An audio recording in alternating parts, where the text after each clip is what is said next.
इमरान खान साहब से अब मिलने के लिए टोकन की ज़रूरत क्यों पेश आएगी और बगैर टोकन के इमरान खान से बनी गाला में कोई भी नहीं मिल सकता। एक तरफ इस्टेब्लिशमेंट और इमरान खान की डील फाइनल होगी, तीसरी मुलाकात की कहानी भी आपको बता दी, मगर उसके बावजूद हामिद मीर समेत दिगर सहाफ़ी जो हैं वो क्यों ट्वीट करके ऐसा कहते हैं कि डील फाइनल नहीं हुई और मुज़ाकरात नहीं हुए, जबकि बिलावल भुट्टो की गुस्से से भरी तकरीर के पीछे माजरा क्या है। आज इन तीनों पहलू के ऊपर हम बात करेंगे। अस्सलाम वालेकुम, आप देख रहे हैं गोरखधंधा अब्रॉड कुरैशी, आपसे मुखातिब हूँ। आज की बड़ी खबर थी जो इससे कबल बताई कि तीसरी मुलाकात भी आर्मी चीफ और इमरान खान के दरमियान हुई और डील फाइनल हो गई। इससे आगे बढ़ते हुए ये भी आपको याद दहानी करवाना ज़रूरी है कि इमरान खान साहब की जब ऑडियो लीक हुई तो उसके बाद हमने ही सिर्फ गोरखधंधा के नाजरीन को ये खबर दी थी कि बनी गाला के अंदर तलाशी ली गई और उखाड़ बछाड़ की गई। वहाँ पे जितने सोफ़ाज़, एसीज़, जो भी चीज़ें लगी थी, एक एक चीज़ को बारीक बीनी से चेक किया गया था और इमरान खान साहब को अपने साथ मिलने के लिए आने वाले लोगों के ऊपर शक था और ना सिर्फ उनके ऊपर पाबंदी आयद हुई थी बल्कि जो अपने स्टाफ में से बाज़ लोग थे उनको शक की निगाह से देखा गया और कहा गया था कि हम आपको आजमाइश से भी गुजारेंगे और कुछ लोगों को फारिग भी किया गया। यहाँ तक किया गया था कि उन्होंने 2 दिन वो तलाशी ली थी और इस बात का उनको इल्म हुआ था कि बाज़ रिकॉर्डिंग ऐसी हुई हैं जो सामने आई, जो गुफ्तगू उन्होंने वज़ीर-ए-आज़म हाउस में नहीं की थी बल्कि वो बनी गाला से की थी और बनी गाला से के अंदर से भी होने वाली गुफ्त शनीद जो थी वो लीक हुई। फिर जो इमरान खान अपनी निजी महफिल में अपने साथियों के साथ बैठ के किसी डेलीगेशन के साथ जो बातें करते थे वो बातें भी सारी की सारी जितनी मीटिंग्स होती थी वो इस्टेब्लिशमेंट के पास या दूसरे मुखालिफिन के पास पहुंच जाती थी। तो इन हालात के पेश नज़र इमरान खान पाकिस्तानी तारीख के वाहिद सियासतदान ठहरेंगे, एक साबिक़ वज़ीर-ए-आज़म या सियासतदान जिनको मिलने के लिए अब लोगों को टोकन लेना पड़ेगा, क्यू में लगना पड़ेगा और जिसको वो टोकन नंबर जारी किया जाएगा, एक पठान एक खान वहाँ पे बैठे जिनके पास पूरी बुक है और टोकन नंबर है, उनको जारी किया जाएगा और वो टोकन जिन जिन लोगों के पास ये जो सीरियल नंबर के साथ होगा वही लोग सिर्फ इमरान खान से बनी गाला में मिलने के लिए आ सकते हैं। और एक बंदा जो है वो टोकन जो काट रहा है और वो जो टोकन देगा, 5 लोगों का डेलीगेशन है, 10 का है, ये जितने भी लोग आ रहे हैं उनका जब नंबर लगेगा तो उस वक्त वो बनी गाला में उस टोकन की मदद से इमरान खान को मिलने आएंगे। और ये टोकन जो है इसको इसलिए किया गया कि वहाँ पे सिक्योरिटी खदशात थे, कोई जान से मार देने के सिक्योरिटी खदशात नहीं थे।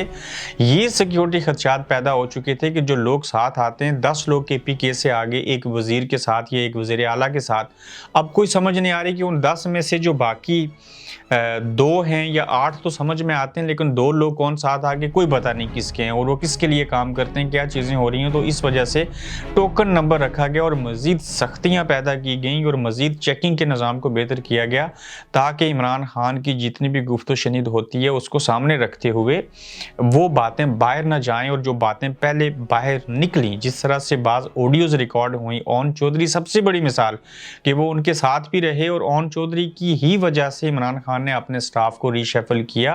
नो डाउट कि उनके साथ जान देने वाले बड़े मुखलस साथी अच्छे लोग भी हैं लेकिन उसके बावजूद कोई पता नहीं होता कि कौन सा बंदा किसके लिए काम करे और कहाँ से कौन सी बातें लीक हो जाएंगी। तो ये एक अच्छा अमल था। किसी भी सियासतदान को अपने आसपास जो लोग हैं वो अच्छे रखने चाहिए, उन पर नज़र रखनी चाहिए, चूँकि इस दौर के अंदर एतबार नहीं किया जाता। तो ये सारी कहानी है कि टोकन नंबर लेने के बाद अब आप इमरान खान से पाकिस्तान बनी गाला के अंदर उनसे मुलाकात कर सकेंगे। फिर आ जाते हैं जी कि अगर बात ये दुरुस्त थी, हमने भी खबर दी, बड़ी बावसूख जराए से खबर दी, 2 दिनों में तीसरी मुलाकात हुई और हामिद मीर साहब की ये ट्वीट अगर आप देखें तो इसके अलावा आसमा शराजी साहिबा हैं, गरीदा फारूकी साहिबा हैं, सलीम साफ़ी, ये सारे लोग, इससे कबल भी बताया था कि जो ट्वीट एक ही तरह की लिखी हुई 1 मिनट या 10 मिनट या 2 मिनट के फासले से इनके ट्विटर अकाउंट के ऊपर आए तो इससे समझ जाएंगे ये लॉबी इमरान के मुखालिफ है, ये लॉबी इमरान की हमायत की। तो इन तमाम लोगों ने ये ट्वीट की कि इस्टेब्लिशमेंट के साथ इमरान खान की जो मामलात थे, मुलाकात थी, जो डील होनी थी वो फ्लॉप हो गई। अच्छा, ये खबर कौन दे रहा है? चूँकि ये हुकूमती लॉबी के लोग हैं, PDM की साथ साइड वाले लोग हैं, ज़ाहिर है पाकिस्तान में मीडिया डिवाइड है, तो ये खबर छोटा मुंह बड़ी बात, लेकिन मुझे पता है, मैंने खुद खबर दी, सबसे पहले दी कि तीसरी मुलाकात भी हो गई। पहली मुलाकात की खबर भी दी, फिर उसी दिन दूसरी मुलाकात की खबर भी दी, अब तीसरी भी हो गई। सच यही है कि डील हो गई है, मुलाकात तीनों हुई है। कहाँ पे हुई, कौन मौजूद था, एक एक हर्फ पढ़ के सुना दिया। अब ये लोग तासर देने की कोशिश कर रहे हैं कि मुलाकात जो डील जो थी, चीज़ें थी, मुलाकात ज़रूर हुई लेकिन डील फाइनल नहीं हुई, जबकि ये बात गलत है कि डील नहीं हुई। वो चीज़ें फाइनल हो गई हैं, अवामी ताकत को, चीज़ों को सामने रखते हुए मामलात हो गए हैं। अलग बात है कोई किसी पे एतबार करे ना करे, डील आगे मैच्योर हो सके ना हो, और उसके बाद एक दूसरे पे ऊपर एतबार करें या एक दूसरे के खिलाफ पॉलिटिक्स खेलें, ये अलग बातें हैं। लेकिन फिल वक्त ये बातें मान ली गई हैं जो इससे कबल हमने आपको पाकिस्तान का सियासी गोरख धंधा बता चुके हैं। और ये खबरें देना कि डील नहीं हुई थी और ये सेम ट्वीट्स आना, ये एक कह सकते हैं कंपेन का हिस्सा है। डील होने का सबसे बड़ा सबूत आपको देते हैं। अच्छा, बिलावल भुट्टो साहब ने अपने अल्फाज में मीडिया से बातचीत करते हुए तकरीर में जो अल्फाज कहे वो शदीद गुस्से भरे हैं। अच्छा, उनमें गुस्सा क्या है, हम इमरान खान को घर भेज के, घर बिठा के आराम लेंगे। इमरान खान तो देखा जाए तो पहले से घर बैठे हैं, बनी गालें, आप वहाँ से उठा के इनको मकबूजा कश्मीर फेंकेंगे या इंडिया में छोड़ेंगे और किस घर में भेजेंगे? आपने उनको फारिग करना था, हाँ आईनी तरीके से किया, कर दिया।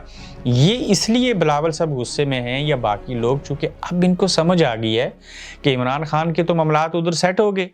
हुकूमत दी थी 5 महीनों में, हुआ तो कुछ नहीं, उल्टा इमरान खान हमारे खिलाफ हो गया, हमारी रेपुटेशन खराब होना शुरू हो गई। आपने खुद न्यूट्रल इलेक्शन करवाए, न्यूट्रल इलेक्शन और उन हलकों में करवाए जहां पे आप खुद चाहते थे। आपने 11 जमातों ने मिलकर इलेक्शन लड़ा, 5,70,000 वोट इमरान ले गया, 8 में से 6 सीटें नेशनल असम्बली की ले गया, 3 में से 2 सीटें सूबाई ले गया।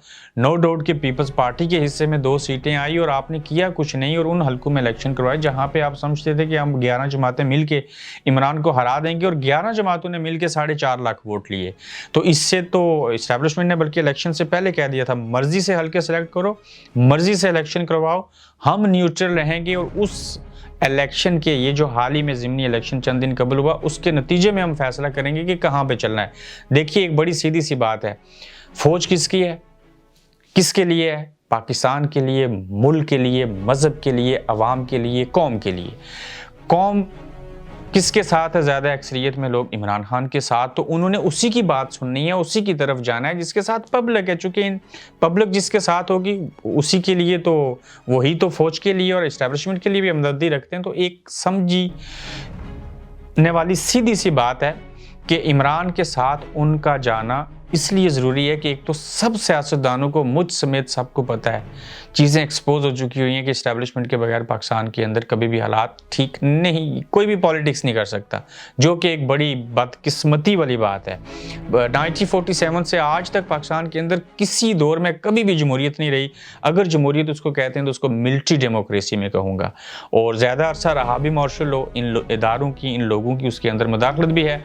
फिर से एक जुमला रिपीट कर देता हूँ कि ये सारी डीलें मैच्योर होंगी और इस डील को मैच्योर बनाने में, हतमी शक्ल देने में कोई किसी के हाथों ब्लैकमेल होगा, किसी के केस वहीं के वहीं रहेंगे जैसे नवाज शरीफ साहब के अभी तक हैं। कुछ ने जाना था वो चले गए, अदालत मिडलमैन का किरदार अदा करेगी। और जिस दिन अदालत ने ये कह दिया कि पीटीआई वालों आप पार्लियामेंट में जाओ, उस दिन आप समझ जाइएगा कि जब ये पार्लियामेंट में जाएंगे थोड़े से अदाद व शुमार की कमी पेशी, और वो अदाद व शुमार जब बैलेंस हो गए मजीद ज़िमनी इलेक्शन होने के बाद, या फिर MQM और बाप की सूरत में, तो फिर पांसा पलट जाएगा, हुकूमत नहीं मानेगी। तो इन चीज़ों को वजह बना के उनके ऊपर प्रेशर डेवलप किया जाएगा कि देखो ये अगर आपसे उतर गए आप तो अक्सरियत खो देंगे, अक्सरियत खो देने के बाद कौन आएगा, उधर से वो पार्लियामेंट में आए हुए होंगे। तो अगले 10 दिन, इसलिए आज कल गुज़श्ता रोज़ की वीडियो में कहा था, एम है क्योंकि अब पाकिस्तान के अंदर चीज़ें किसी और रुख की तरफ जाएंगी। इसमें से बेशुमार चीज़ें बीच में से निकलेंगी। एवरीडे बेशुमार तब्दीलियां आ सकती हैं, चीज़ें चेंज हो सकती हैं, बेशुमार चीज़ों को रिव्यू किया जा सकता है, किसी को चीफ लगाना है या किसी को आगे लेके बढ़ना है, क्या चीज़ें होनी है। लेकिन अब जिस तरफ माहौल बनाया जाएगा वो ये होगा कि हमने इलेक्शन जो हैं मार्च अप्रैल तक करवाने हैं और तब तक केयर टेकर गवर्नमेंट और बाकी चीज़ें करनी पड़ेंगी। अपना फीडबैक दीजिएगा, अपना ख्याल रखिएगा और अगले एपिसोड में आपसे फिर दोबारा मिलेंगे। अल्लाह हाफिज़। आप देख रहे हैं गोरख धंधा अब्रार कुरैशी के साथ।